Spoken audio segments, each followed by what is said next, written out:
What's going on, everyone? Welcome to part two of my can walkthrough. Like I said, somebody was needed help on Discord, and so I am doing these videos for them. So, guys, this order here, I'm hoping you guys see a lot of similarities, and that's what the third video is going to be about, is me matching up similarities through the two things. When you learn what works, you stick with it, right? Well, I hope from the first video and this video, you're going to notice a lot of similarities. And if you don't, that's what the third video is for. If you guys did not see the first video, it's going to be in the description below if you want to watch that one first or second. It really don't matter. So with that being said, guys, if you want to subscribe, join Discord, link in the description below. Give me a thumbs up, leave comments, and if you guys want to donate to the channel, I really appreciate it. The donations have been coming in. I mean, it's awesome. I love you guys. All right, so let's start off. Now, how do we know these are different orders? Well, I have a different jack. So, guys, same direction. Started off in the left corner. These are double stack cans, so I always double my first two layers. I always call them stack these single cans when I get them, so they line up with these. And as you can see, I'm doing the same thing, guys, straight across, working my way down the pallet, as you can see right here. Right here, what do you notice, guys? Same thing. I got two layers too high, and I go right to my corner, rotate the pattern so it ties in. Now, I threw this yellow can first and I threw the box second. The box is higher than the can. Guys, it takes 2 seconds. I swap them around so I have my higher corner. It is so important to have that higher corner. Over to this picture. What do you notice? Same as part one. These three cans are on the back of my pallet on every single order. What do you notice here? I got Progressos. Now, my front was lower because I didn't get any more cans. So even though I didn't have anything up here, I still put these in the back because they give me a nice solid back, and I know the back of my pallet is going to be strong. I want my back of my pallet to be stronger than the front, so I always stack these in the back. So I put my Progressos up here, and then I started getting smaller cans. So that's where I'm at right here. Let's move on to the next one. All right, guys, what do you see again? If you watched part one, 4 chunky suits right across the front of my pallet. Same as I did before. Now, this Progresso right here, I put right here. I'm not 100% sure if I keep it there, but we will see once we move on. Guys, there are certain times that I put cases down that I know 1,000% I'm moving it. But I put it down because I like to keep moving. And I'm going to be patient and wait for a case that's going to fit better in that position. But as you can see, chunky soups, we move over here. I get a couple spaghetti sauces and I get a gravy. So I'm just building up. I got a case to go on top and down here. Now, on the next 4 pictures, you're going to see that I sort of screwed this up real quick. So here, I'm going to move on real quick. Let's just focus on this up here. See how these 3 Velveetas are together right there? That I ended up moving a Velveeta. I meant to put that picture here and I ended up screwing it up. So I had the Velveeta here, and then I started getting LaCroix. Well, I didn't want my LaCroix on the corner this low on the pallet. And I told you on my previous, on the first part, I don't like the LaCroix in the back as well, but I needed to level out this corner, and I knew I was getting into the bigger cases, so it was my only opportunity to level out this corner was a LaCroix, and I did not want the LaCroix on the corner, so I swapped it with the Velveeta. And as you can see right here, my front pallet is looking nice and level right there. Now, I have a point in my warehouse on this order that I always start my second base. And that is right here. I always start my second base with the V8 splashes when they come. So I put these 2 down, and guess what? My next cases were right here.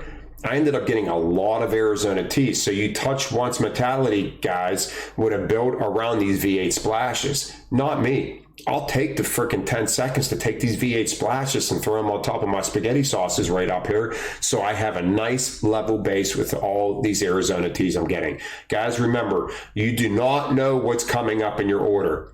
If you're a touch once mentality with all these small cases, you're going to have a disaster written all over your pallet. Now, if you're throwing in the freezer and you're throwing big boxes, yes, touch once mentality. I noticed a lot of freezer cases are really big.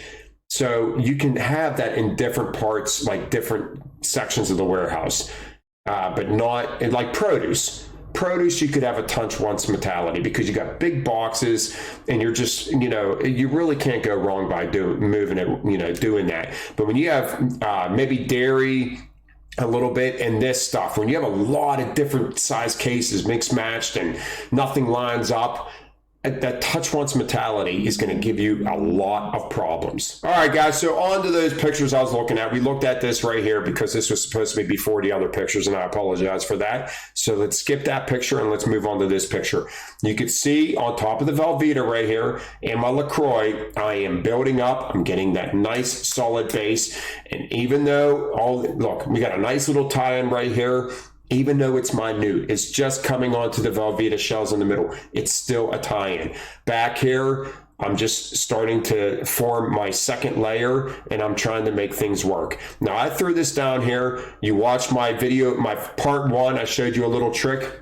And then on the end of Discord Friday yesterday, I showed you that it's just be patient by moving cases to fill in gaps. And also, I had this gap. I'm not sweating it. I know later on in my order, I have small cases coming up.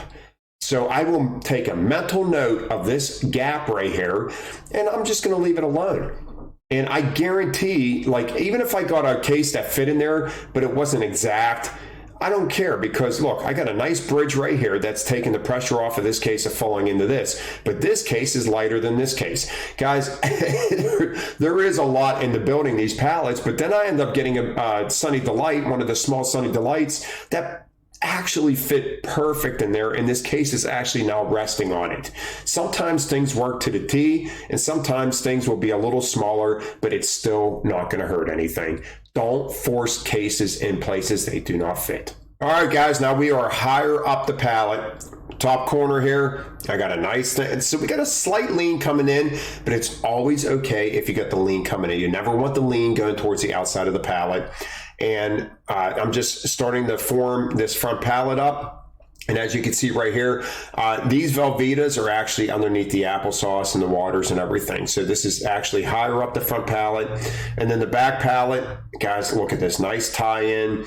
We're keeping the nice and back strong. Skinny peanut butter. I finally have one. I love sticking them in the middle of my pallet because they're nice and slender, and it's allowing me to point cases inwards. When you put a big case in the middle, you're not allowing yourself to point cases in towards the middle of the pallet, which I think is the most important when you're building these pallets.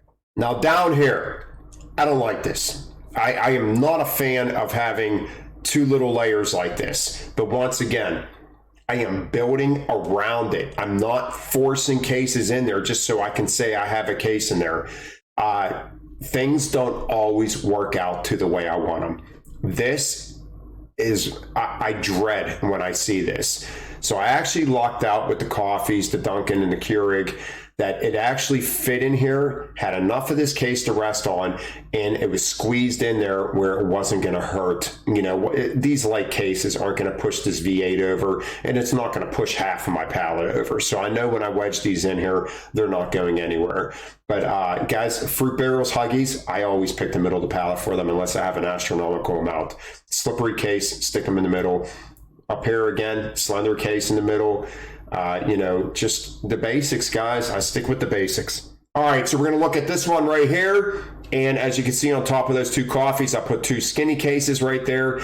Guys, when I get higher, when I know I got lighter cases coming, you're going to see me start putting cases on their sides. Cases that I know are not going to get damaged. Like this Keurig over here that's on its side, you know, Starbucks coffee. It's a little lower than this white case. So I know when I put a case on top of this white case, it's not going to have pressure on that case. Over here, see how we're tucked in? And so I know when I put a case on top of these two cases, it's not going to affect this case. There's going to be no pressure on this case. So when I put cases on their sides, I try to make sure that there's going to be no pressure on them. And my goal is right here. I either want to try to get a case that's going to be level with these applesauces, or it's going to be a similar height to these mayonnaise, so I can start coming back the opposite direction. So right here, we're looking at a finished product. Guys, kept my gravies together, got a nice solid base down here. There's those V8s that I threw up that were on my back pallet, tied it in with a mayo. Now we got a slight rock in the corner here. I tried to offset it by coming back across the, you know, it's just a small Lipton. It's not going to hurt anything. Kept ketchups together, salad dressings on the top of the pallet. I want to do that down here, up higher. I don't mind doing it, topping off with some big cases. But look, tying in the right here, facing in, facing in, facing in. Actually, this case is actually facing the opposite direction. Or maybe not. Maybe it's just a square case. Two of the same cases facing back, keeping cases together. You know, just the same stuff that I preach all the time on this channel. All right, guys, so this is the back and side. Now, I forgot to take a picture of the opposite side, but as you can see right here, here's the Velveeta. There's the LaCroix in the back, keeping the waters together, and then solid tie-ins the whole way up, guys. Tie-in, and then we call them tie-in, you know, just a solid-looking pallet. Nice, strong back, as always. Side of the pallet. What do I say on all my side views? Everything in this middle section is facing towards the middle of the pallet. Now, this did not work out right, and I forgot about it until just now. So I told you on my previous one that I was hoping to put a case here, and I didn't realize this here. So sometimes I don't fill in my gaps. Sometimes this is something that is just, it's not. I probably should have done something different. Guys, I'm not perfect. I do make mistakes, and this is a mistake in my opinion. Now, I had a nice strong corner to hold this up. But with that being said, it is something that I'm not proud of. I take pride in my work, and I don't like it. I don't like it at all. Kept my Arnold Palmer T in the middle. It's a slippery case. Light cases together, guys. Light cases together. Similar cases together. Just stacking little cases in the middle. But yeah, that I don't like that. Now, some people would take shrink wrap, ball it up, shove it in there. Take a piece of wood, shove it in there.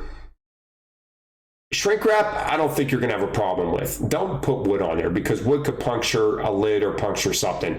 I have never in my life balled up shrink wrap and stuck it in a gap like this, but I have seen people that done it. And honestly, a little bit of balled up shrink wrap probably would have done the trick. But once it's wrapped, it's not going anywhere. But yeah, I'm definitely not proud of that. All right, guys, so this is my back pallet. And as you can see, when you get all different types of size cases, I stick to the basics. Straight column up the middle with cases pointing inwards.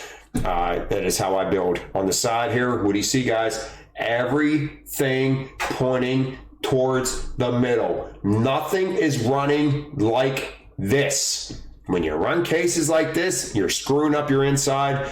I promise you, the more cases you run towards the middle of your pallet, the better. All right, guys, so here is the back and the side of the pallet, the other side. And as you can see, Arizona teas, we're nice and level, going all the way across. Squeeze a little case in there, tied in the mayo. We got canned goods, we got our Hawaiian punches, stuff like that, topped it off with.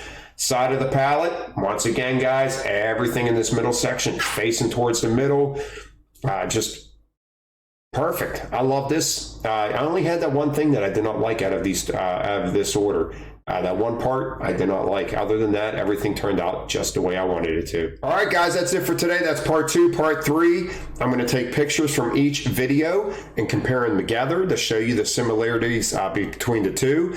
And I hope this 3-part video is enough to help anybody out. I know this is for a specific person, but at the same time, this could help everybody that's storing cans in the warehouse. I'll see you guys next time. Have a great day.